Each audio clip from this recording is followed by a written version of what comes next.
Hello guys, how are you? Today we will discuss about case study of ICSR form या फिर ADR form. इसके पहले एक video हमने बनाया था, उसमें डिस्कस किया था कि हम कैसे ICSR फॉर्म या फिर ADR फॉर्म को कैसे फिल करते हैं, how to fill. Now we will discuss about case study. तो हमने इसमें एक केस ले लिया है जो क्लिनिकली बेस्ड केस है, उसको हम डिस्कस करते हैं। फिर हम एक ICSR फॉर्म में इसी केस को फिल करेंगे। तो स्टार्ट करते हैं हम। तो पेशेंट इनिशियल पेशेंट नेम है उसका पंकज कुमार है। पंकज कुमार नाम का एक पेशेंट है जिसकी एज है 56 ईयर्स ओल्ड है वो, और मेल है, और वेट उसका है 52 kg। ठीक है। अब देखो उसको रिएक्शंस आ रहे थे, वो ड्रग ले रहा था सिप्रोफ्लॉक्सासिन ड्रग ले रहा था, जो डोज थी 500 mg थी, BD एंड ओरल। ठीक है। इंडिकेशन मतलब यूटीआई की प्रॉब्लम थी, इसलिए वो सिप्रोफ्लॉक्सासिन ले रहा था। अब सिप्रोफ्लॉक्सासिन लेने से उसको रिएक्शन क्या क्या हुए, हार्ट बर्न की प्रॉब्लम आई उसे, स्टमक पेन हुआ और नोजिया एंड टायर्डनेस, ये रिएक्शन उसको आए सिप्रोफ्लॉक्सासिन लेने के बाद। ठीक है। अब सिप्रोफ्लॉक्सासिन के रिएक्शन आए कब? अब देखो रिएक्शन डेट 11/7/19 को उसको रिएक्शन आया है। उसके बाद रिएक्शन कब खत्म हुआ है, मतलब इन डेट है 13/7/2019। 13/7/2019 को उसका रिएक्शन खत्म हो गया। ठीक है। अब ऑनसेट लैग टाइम मतलब उसने ड्रग ली, ड्रग मतलब सिप्रोफ्लॉक्सासिन ली, और कितने देर बाद उसको प्रॉब्लम होने लगी, मतलब रिएक्शन स्टार्ट हुआ तो 5 आवर्स। ये वीक हो सकता है, डे हो सकता है, मिनट्स हो सकता है, तो 5 आवर्स है। ठीक है। अब देखो उसको यूटीआई की दिक्कत थी, सिप्रोफ्लॉक्सासिन ले रहा था, उसके साथ में भी फिजिशियन ने रिकमेंड किया था गोखरू एंड पुनर्वा कैप्सूल। 100 mg था ओरल, और BD ले रहा था ये। थेरेपी डेट उसकी स्टार्ट हुई थी 10/7/2019 को, और स्टॉप हुई थी 18/7/2019 को। उसकी थेरेपी डेट बंद हो गई थी। अब देखो रिलेवेंट टेस्ट, उसका फिजिशियन ने कोई भी टेस्ट नहीं कराया था, तो यहाँ पे नो है, कोई टेस्ट नहीं हुआ था। सीरियसनेस ऑफ रिएक्शन, तो ऐसी कोई सीरियसनेस नहीं होती है जैसे कि हेड बर्न और स्टमक पेन, नोजिया, टायर्डनेस, तो ऐसा कोई बड़ा इशू नहीं है इसमें, बट फिर भी तो यहाँ पे हम लिख देते हैं अदर मेडिकल इम्पॉर्टेंट।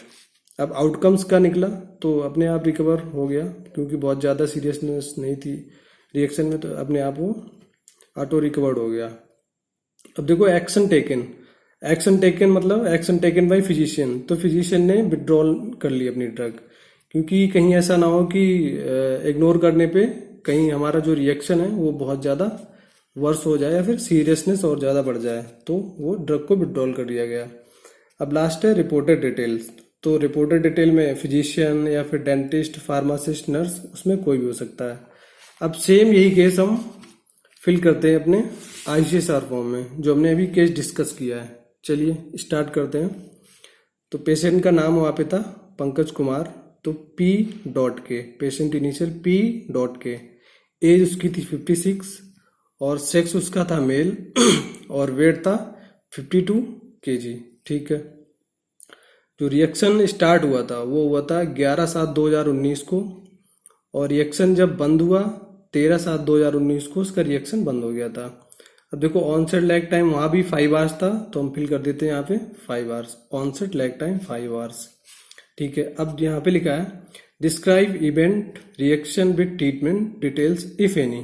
अब देखो वहाँ पे पेशेंट को प्रॉब्लम क्या हुई थी, हार्ट बर्न हुआ था, stomach pain, nausea, tiredness with ciprofloxacin 500 mg and 2 herbal medicine गोखरू एंड पुनर्वा कैप्सूल।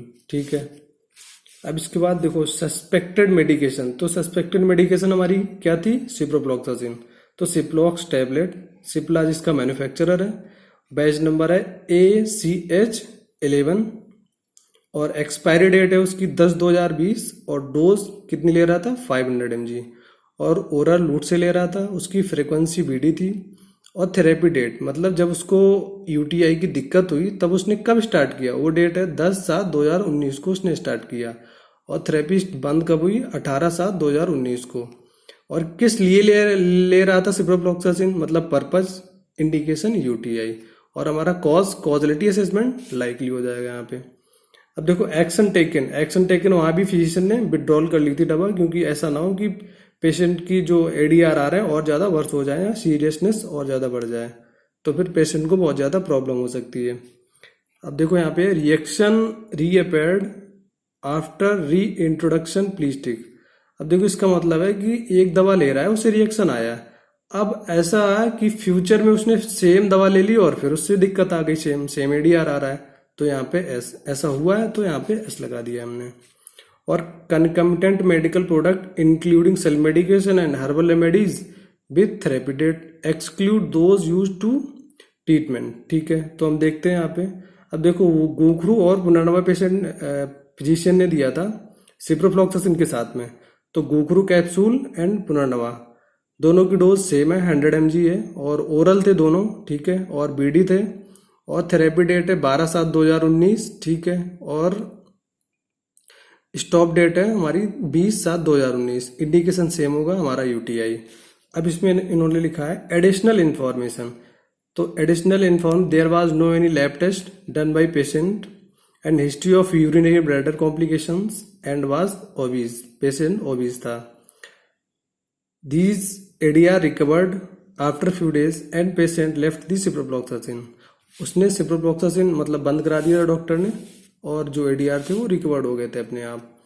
अब देखो जो OPD नंबर है हमारा 15 है, AMC रिपोर्ट फिल नहीं करना होता है, वर्ड इवनिंग ID फिल नहीं करनी होती, और रिलेवेंट टेस्ट तो लेबोरेटरी और कोई टेस्ट हुआ नहीं था पेशेंट का, तो यहाँ पे हो जाएगा नो। और रिलेवेंट मेडिकेशन हिस्ट्री, तो ऐसी कोई हिस्ट्री नहीं थी, allergy, rash, pregnancy, smoking, alcohol and hepatic and renal dysfunction, तो ऐसा कोई इशू नहीं था, तो यहाँ पे नो हो जाएगा। अब देखो सीरियसनेस ऑफ रिएक्शन, तो ऐसा कोई सीरियसनेस तो था नहीं, डेथ, लाइफ थ्रेटनिंग और hospitalisation prolong, congenital anomaly and disability, तो ऐसी कोई दिक्कत आई नहीं थी पेशेंट को। तो अदर मेडिकल इम्पॉर्टेंट, और आउटकम्स क्या था उसका, वो ऑटो रिकवर्ड हो गया था। अब जो लास्ट इम्पॉर्टेंट पॉइंट है वो हमारा है reporter details.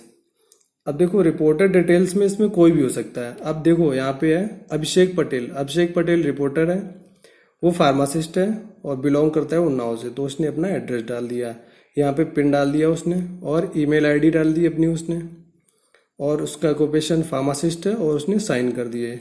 Date of this report हमारी है देखो 21/3/2020, ठीक है। अब sign and name of receiver, ये भी हमें नहीं करना होता है, ये जब AMC को भेजते हैं तो वहाँ पे वो लोग फिल करते हैं। Okay, thank you very much.